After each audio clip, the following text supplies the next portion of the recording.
Hey, what's up, guys? My name is Steve. Thank you for stopping by my channel. I'm just an American guy on a journey to discover my British and Irish ancestry. I'm sure you guys noticed the lighting is slightly different from my normal videos.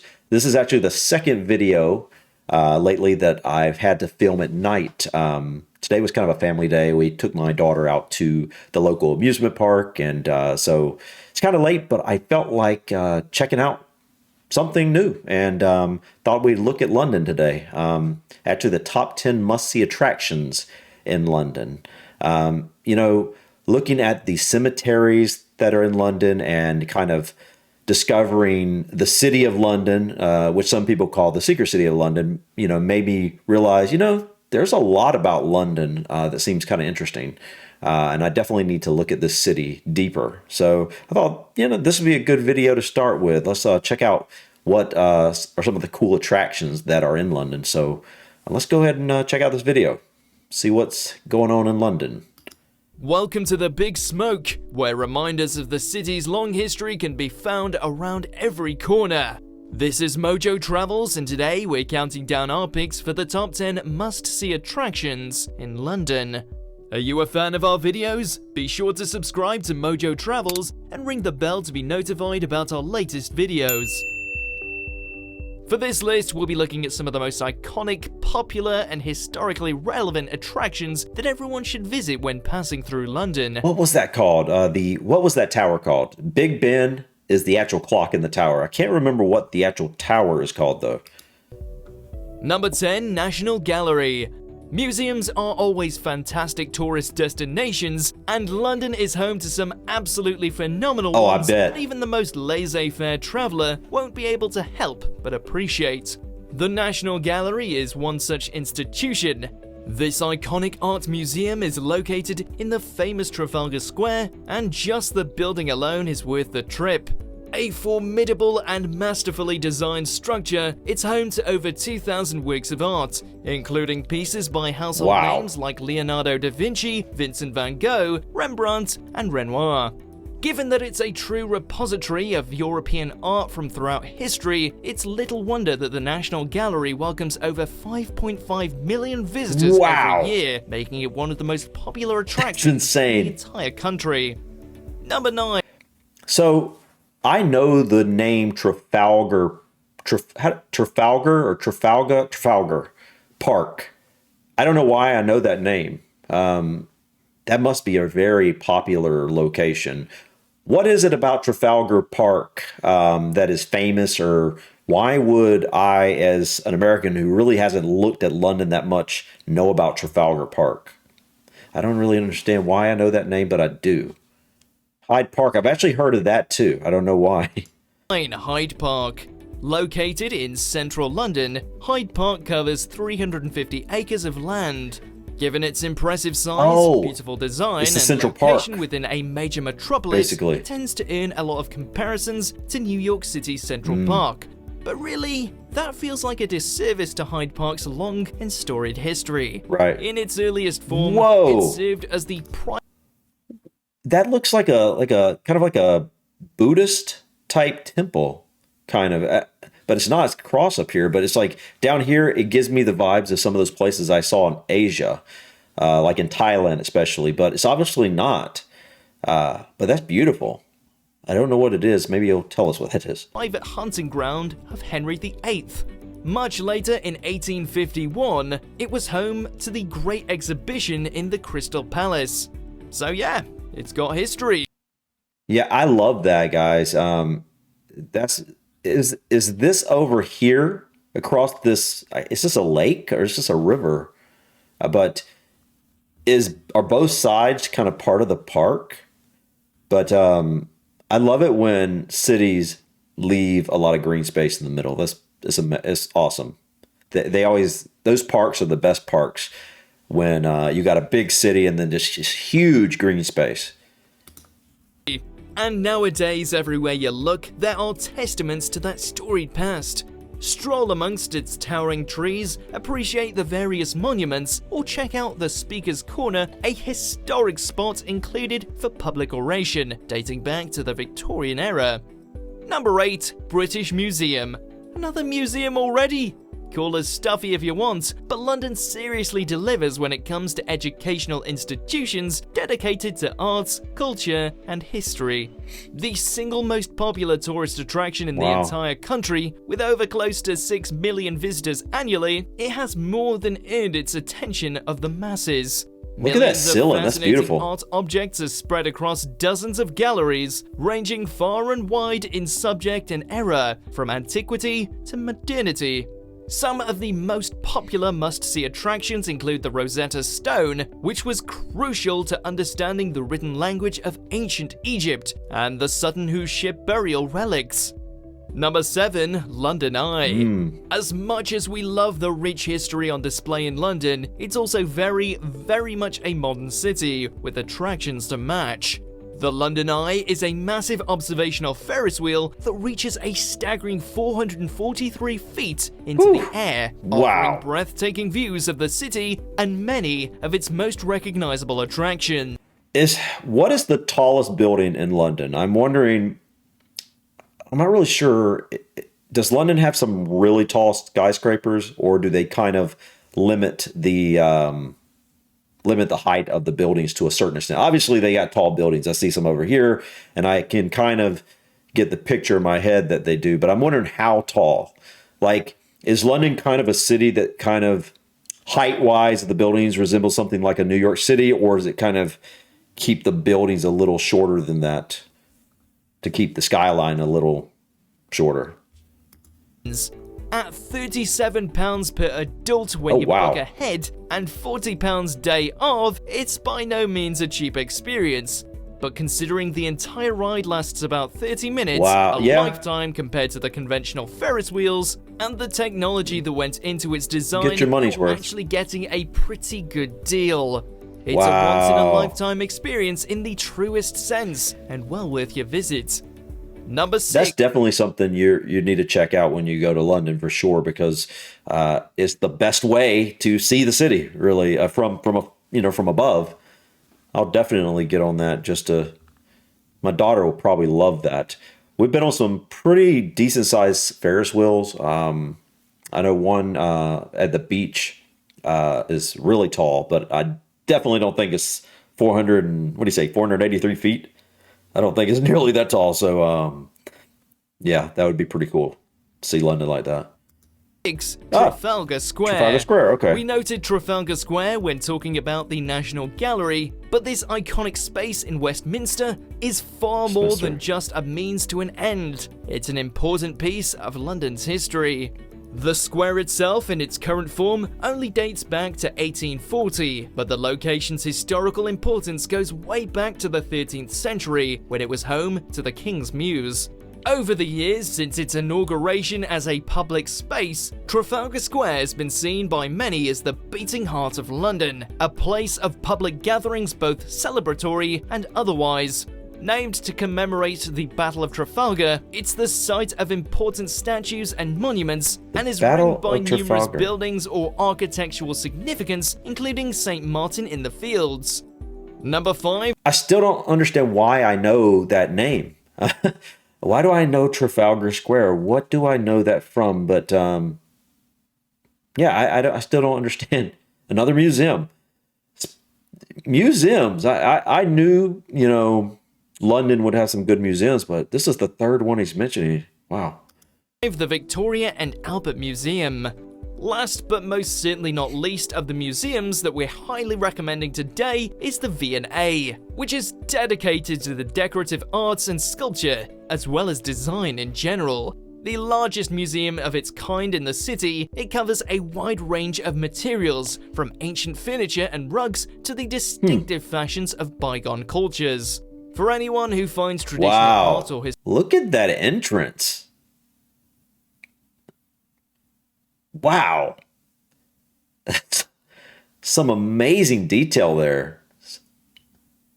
Some amazing work. That's something I would love to do, is just go around to a lot of these different buildings and churches. You see that a lot of this on churches, especially old churches. Just the intricate design work of these carvings or statues in some cases. Wow. historical artifacts a little dull, the modern importance of this museum is sure to appeal. Contemporary fashion and design are always looking backwards for inspiration after all. Of course, this museum's temporary exhibits also tend to be more modern in their concerns, with retrospectives on contemporary fashion icons and designers, as well as investigations into the trends of the current design world. Number 4, St. Paul's Cathedral. Wow, built look at that. in the late 17th century on the site Beautiful. of another St. Paul's, which dated all the way back to 604 AD, Christopher Wren's iconic landmark of the London skyline is among the city's What is this? What is this, a bridge? most symbolic. Is this a, it looks like a glass bridge, but I don't think that's what it is. Like, this looks like it has a glass floor. I think it's just the way it looks from here. I'm guessing it doesn't have a glass floor, but is that a bridge? I think it is. It looks like, I'm trying to figure out what this is. Maybe it's just the angle that makes it look really interesting. I don't know. If the dome reminds you of St. Peter's Cathedral in the Vatican City, you're not wrong. It was heavily influenced by that latter structure in terms of design and grandeur. By all means, beautiful. Considering the terrifying bombardment that London was subjected to during the Second World War, it's a miracle that St. Paul's Cathedral survived. But survive the Blitz it did, and with minimal structural damage. That is a beautiful building. From that day forward, it stood as a symbol of the city's strength and ability to weather tragedy of all sorts. So walk through its hallowed doors, marvel at the architecture, take in the breathtaking view from the Golden Gallery. Wait, that's a river. And try out the okay, that is a bridge of some sort. With its sound bouncing effects. Number 3, Tower of London. Tower of London. At only 89 feet in height, this castle is admittedly not very tall by modern tower standards. But what this structure lacks in stature, it more than makes up for in terms of history. Wow. You know, I know a lot of you guys that are, in that area or in the UK or Ireland at all. You probably see something like this and you may appreciate it, but you've seen things like this. A lot of you have probably seen buildings like this, castles like this on a regular basis, but I've never seen a castle like. I've seen a more modern castle that some people built, I think, back in the 20s or 30s. It's on a college campus around here or around my hometown. But that's not really, this type of design. I can't explain it. This is just, it amazes me. Probably because I've never really seen this type of structure in person. And now that I'm kind of looking at these, I realize like how amazing they really are. And I definitely want to check out some castles when I'm over there, in the UK. Wow. It's just beautiful. It's just beautiful structure. Historical significance. The tower from which it derives its name was completed all the way back in 1078 oh man, this too. Under the orders of William the Conqueror. Since then, it's been progressively expanded and used for a multitude of purposes. How many buildings can you name that served as both a royal residence and a prison over the years? Okay, now how about a zoo? This castle has really been through it all, and somehow is still standing. Take a free guided for a closer look at this relic of a building and its many little details, and to learn some of the most interesting chapters. You can go on a free guided tour? That's what I think you just said. Number 2, Big Ben, Palace of Westminster, and Westminster Abbey. Don't you love it when a bunch of must-see attractions all happen to be within a stone's throw of each other? It makes seeing the sights all that much easier and efficient, allowing you to really maximize your time in a city. In London, 3 of the most essential attractions stand so very near to each other. Big Ben requires little introduction, but does warrant clarification. The clock tower itself, the Elizabeth Tower, is technically part of the Palace of Westminster. I was about to say, dude, I know you don't have it wrong.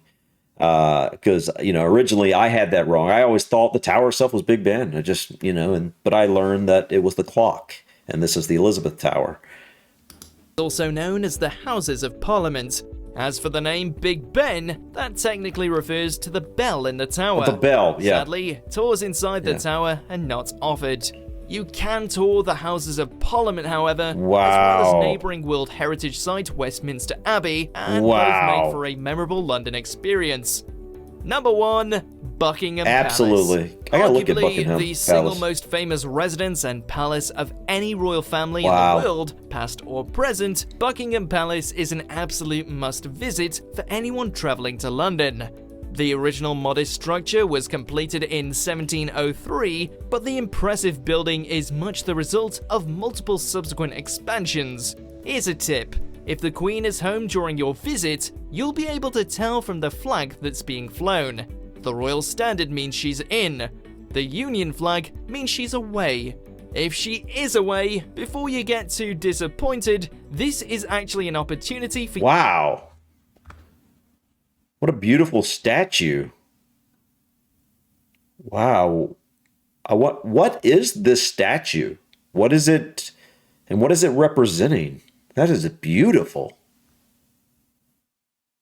And it's over. This is, I guess, part of it over here. Wow. For you to see the magnificent state rooms. Also, be sure to time your visit with the world-renowned changing you to see the magnificent state. Is he saying you can go in Buckingham Palace? I don't think you can go in Buckingham Palace. Is away. If she is away, before you get too disappointed, this is actually an opportunity for you to see the magnificent state rooms. What? Also, be sure to time your visit with the world-renowned changing of the guard. Do you agree with our picks? Check out. You can actually go in Buckingham Palace when, well, now I guess when the king's away. That's basically one of his homes, right? Like, am I missing something here? I don't know if I'm missing something or if I misunderstood what he said, but it sounded like you could, when the king or queen is away, you can possibly go in and check out the staterooms. I don't know if that's what they're saying, but that's I would definitely do that. But wow, guys. I think the thing that is most impressive to me about this list is just the beautiful architecture and the beautiful structures, the amazing statues, and I know the artwork in those museums has got to be absolutely amazing. Wow, Leonardo da Vinci, Rembrandt. You know, where's the Mona Lisa at? Is that in London as well? Did he say that? You know, these are just names that, you know, I know of, but I've never really looked into, you know, their work. And it's definitely something I'd be interested in checking out. I'd definitely go to some of those museums. But just just being able to walk around and look at the different, I mean, if you just, every single clip is just an amazing structure. I mean, everything. It's absolutely amazing. It's just a beautiful city. It's just so beautiful. Just everything about it. There's beautiful statues everywhere.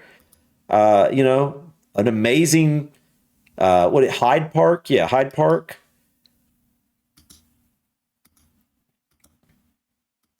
Take it all in from the, what's it called? The Eye? The London Eye. Okay, this definitely gave me some ideas for some things I would definitely look into checking out when I was in London. But, you know, the number one thing I want to do when I come to London, really, the number one thing is I want to just walk around and be in awe of some of these amazing buildings and some of these amazing statues and sculptures or what. Look at this. I mean, I'm sure you guys that are, you know, from the London area are probably like, you know, you probably appreciate it, but at the same time, you know, it's one of those things you see on a regular basis. You know, these different beautiful buildings and pieces of art, really, that are out and about all over the city. But for me, you know, I don't see things like this in my everyday life. I mean, we have a nice, cute little downtown, but it's, you know, it's nothing like some of these amazing buildings and stuff. I mean, just absolutely amazing. Oh, there's one. That's something. Where is it at? What do you call that? The Tube? Is that what it's called? The London Tube? Or the subway. For some reason, that's a famous subway. I don't know why that's famous. I have no idea why I know it to be something that people seem to want to go check out. But I'll have to look into that. Is it called the Tube? I'm not sure, but absolute. Look at that. Wow. Absolutely beautiful structures, guys. Just amazing. It's just amazing, what humans have created, what humans have accomplished. And, just looking at these buildings, they're just, I mean, so intricate. It's just amazing. People have that talent. I don't have that talent. There's no way I could, carve something, create something so insanely beautiful. What talent you have to be able to create something like that. I'm in awe of things like this. I'm sure you can tell. I keep on talking about it, but just buildings like this it's just amazing. Anyways, guys, I'm not gonna ramble anymore, but this London, this gave me a little bit of a deeper look into what London kind of looks like, and some ideas of some things to do when I do visit, some ideas of some things I need to actually research on video as well. And what amazing, beautiful place. Definitely a stop you have to go to if you're going to the UK. But anyways, guys, thank you so much for stopping by. Please click that like button. Feel free to leave your comments or your suggestions, either about this video or about other recommendations about things I should check out. And also, please subscribe and to join me on my journey to discover my British and Irish ancestry. Until next time, guys. Peace.